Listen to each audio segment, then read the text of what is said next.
नमस्कार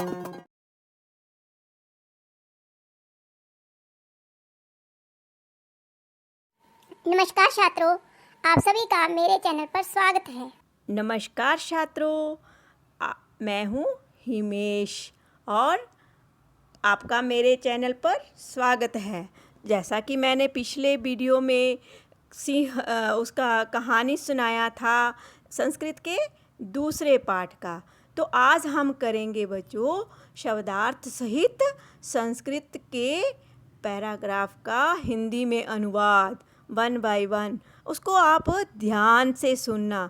अब कहानी तो आपको समझ में आ ही गई होगी, और जिन बच्चों ने पहले वाला वीडियो नहीं देखा है वह डिस्क्रिप्शन बॉक्स में लिंक दिया गया है, उसको पहले देख लेना। उसके बाद आपको इस कहानी का अनुवाद संस्कृत शब्दार्थ सहित अच्छे से समझ में आ जाएगा। अब बिलस्य वाणी ना कदापि में श्रुता।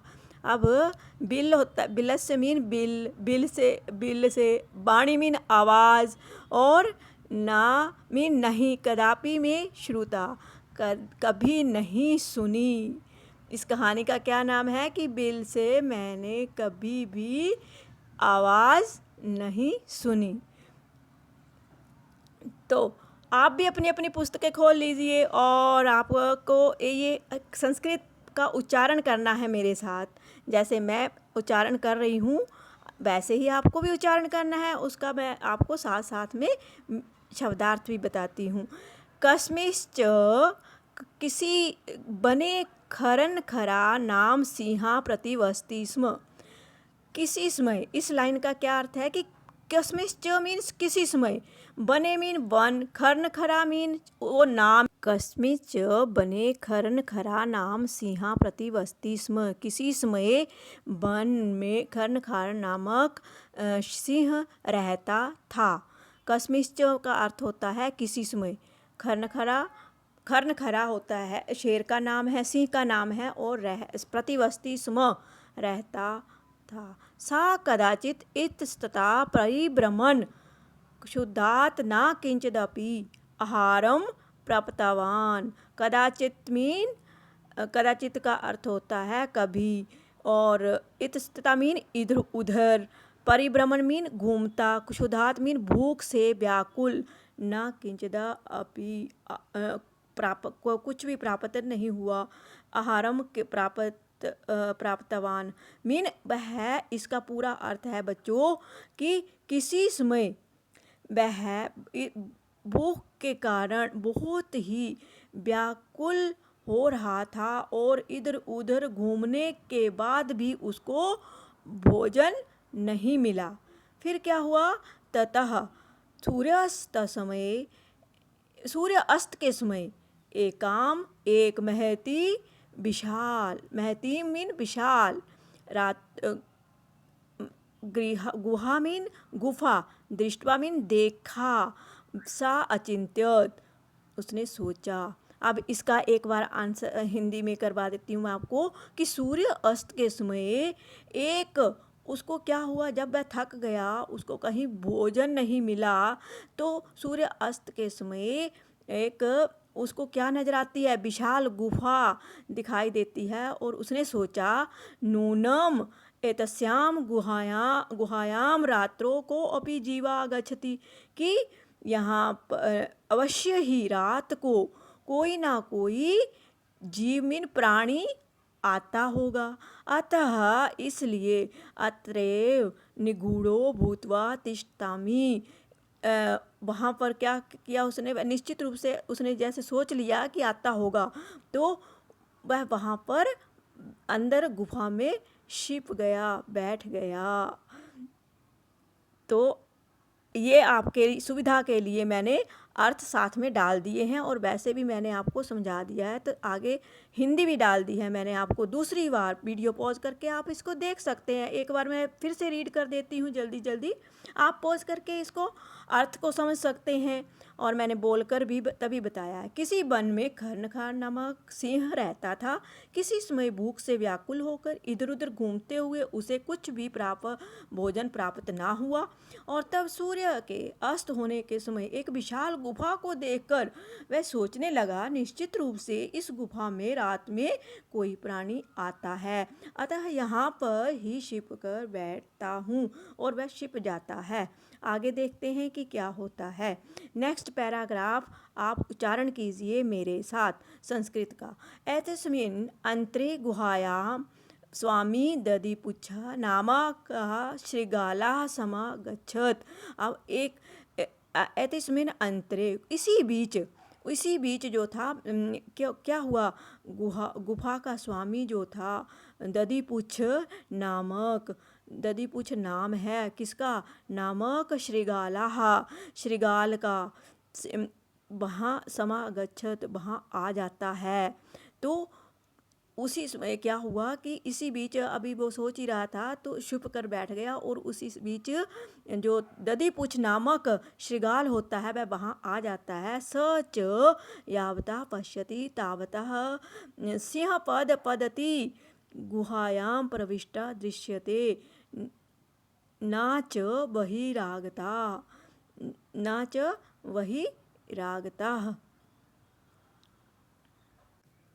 पश्यति मीन देखता, तावता मीन तभी, सिंह पद मीन सिंह के पैरों के निशान, गुहायाम मीन गुफा के बाहर, मीन प्रविष्ट दृश्यते, उसने सोचा कि यहाँ पर सिंह के पैरों के निशान जो हैं वह अंदर जाने के हैं। दृश्यते मीन देखता है, और नाच बहिरागता, और बाहर आने के नहीं हैं।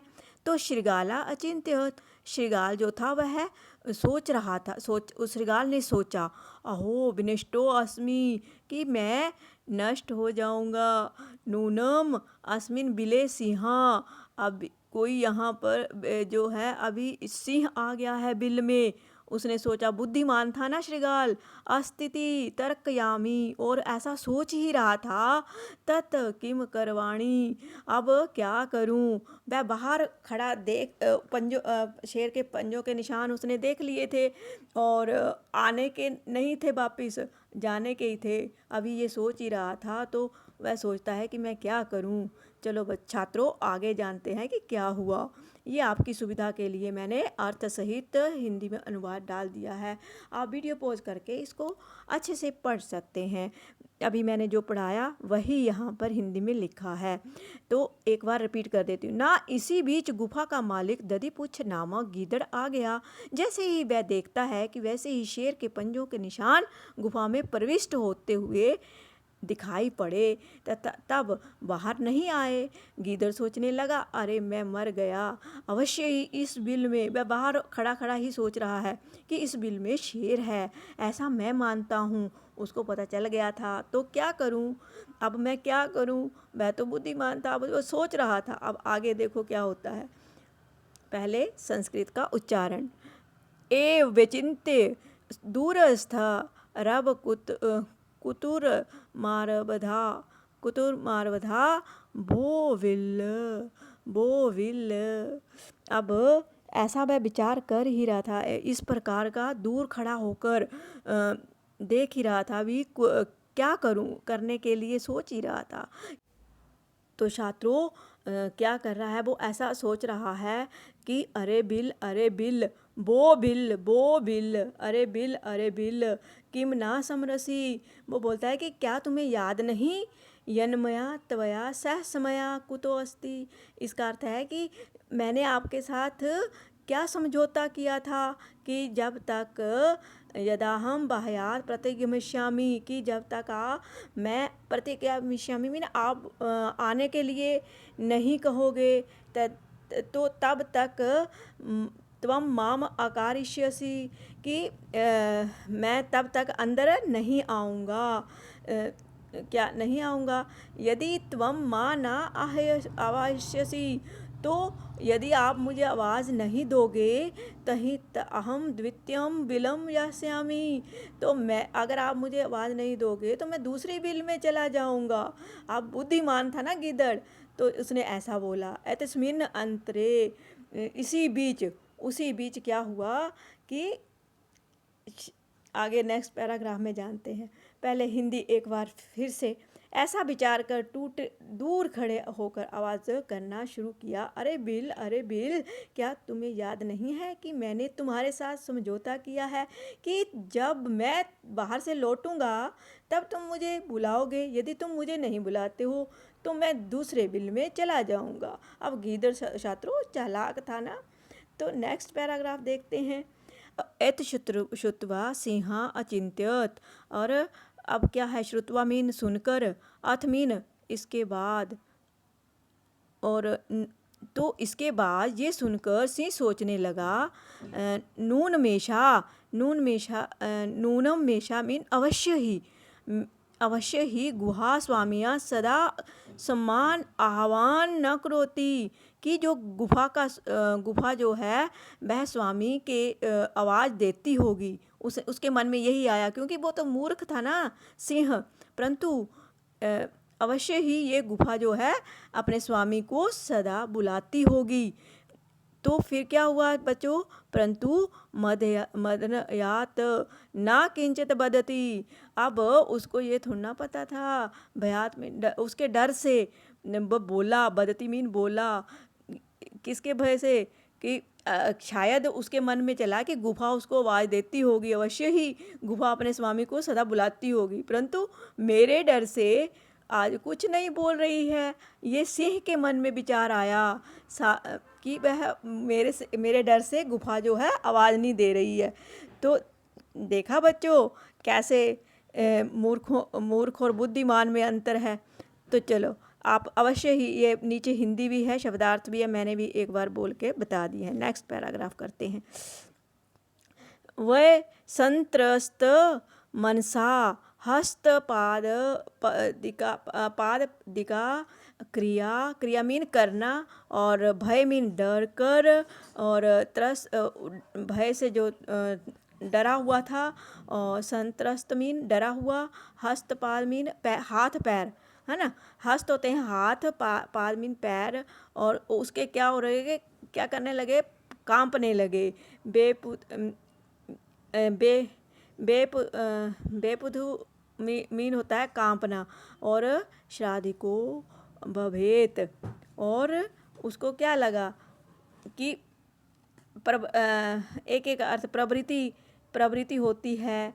फिर उसके बाद मनसा मीन मन में हमारे विचार आ ही जाते हैं। तो सिंह के मन के विचार आ रहे हैं कि अगर अथवा ये उचित ही कहा है इसमें कि भय से डरे हुए, अब अर्थ तो बता दिया, अब सीधा हिंदी, भय से डरे हुए मन वाले जो लोगों के जो हाथ पैरों से संबंधित क्रियाएं होती है ना, जब हमें बहुत डर लगता है तो उसमें कुछ क्रियाएं होती हैं, तथा वाणी में क्या होता है, प्रवृत्त नहीं हुआ करती है, तथा कंपन अधिक होता है। मीन वाणी ठीक से नहीं निकलती है और शरीर जो होता है अधिक कांपता है। जब हमें डर लगता है, आपको भी लगता होगा, तो फिर ऐसा होता है। चलो नेक्स्ट पैराग्राफ देखते हैं। तद हम, देखा बच्चों, अब क्या किया कि तो उसी के मन में आया तो मैं इसे बुलाता हूँ। एव सा बिले प्रविश्य में भोज्य भविष्यति, और वह सोच रहा है कि वह बिल में आएगा और मेरा भोजन बन जाएगा। इतम विचार सिंहा, ये विचार जो था सिंह के मन में आया। सहसा श्रृगालस्य आह्वान करोति, उसने गीदड़ जो था वह उसको बुलाया, उसको आह्वान किया, गीदड़ को बुलाया। सिंहस्य ऊंचे गर्जना प्रतिध्वनि सा गुहा उच्चे श्रृगालम आवायत, जिस प्रकार से शेर ने गर्जना ऊंची आवाज़ में की, और उस ध्वनि को सुनकर जो थी, उस ध्वनि से क्या हुआ कि गुहा ऊंची आवाज़ में श्रृगाल को बुलाती है। अनेनन्यपि यशवा पशवा भयभीता अभवन। अब और जो भी जानवर थे वहाँ पर, पशु थे, वह भयभीत हो गए, डर के मारे वह भी भाग गए। श्रृगालोऽपि तथा दूरम पलायमान इमं पठता। वह दूर से ही ये पढ़ता है। अब क्या पढ़ता है वो?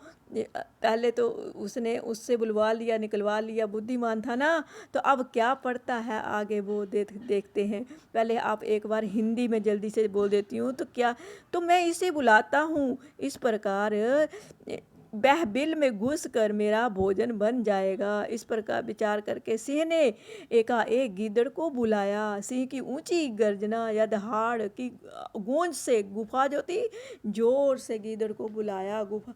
इससे अन्य पशु भी डर गए। गीदड़ भी उससे दूर भागता हुआ इस श्लोक को पढ़ने लगा। अब ये जो नीचे श्लोक दिया गया है पढ़ने लगा।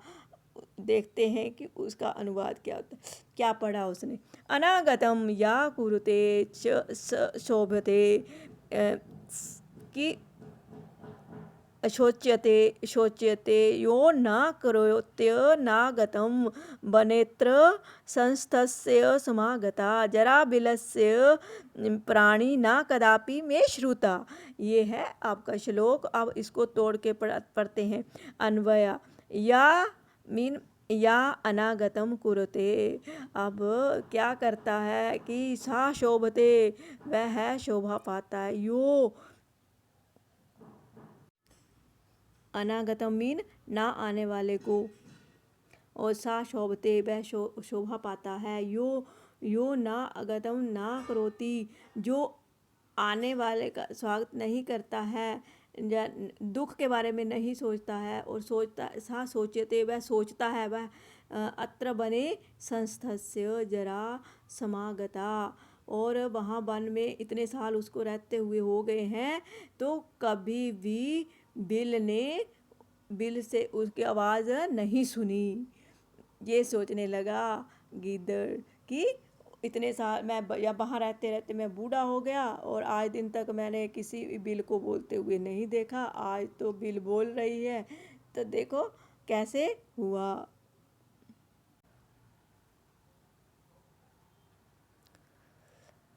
अनागतम ये मीनिंग आप खुद पढ़ लेना, मैंने तो करवा दिया। तो एक बार फिर से जल्दी से हिंदी करते हैं कि जो व्यक्ति ना आए हुए का प्रतिकार करता है, मीन दुख का प्रतिकार करता है, वह शोभा पाता है। जो ना आए हुए, अभी आया तो है नहीं, और दुख और उसका वो प्रतिकार नहीं करता है, वह क्या करता है? चिंतनीय होता है। यहाँ वन में रहते हुए मैं बूढ़ा हो गया हूँ, परंतु कभी भी मैंने बिल की आवाज़ नहीं सुनी।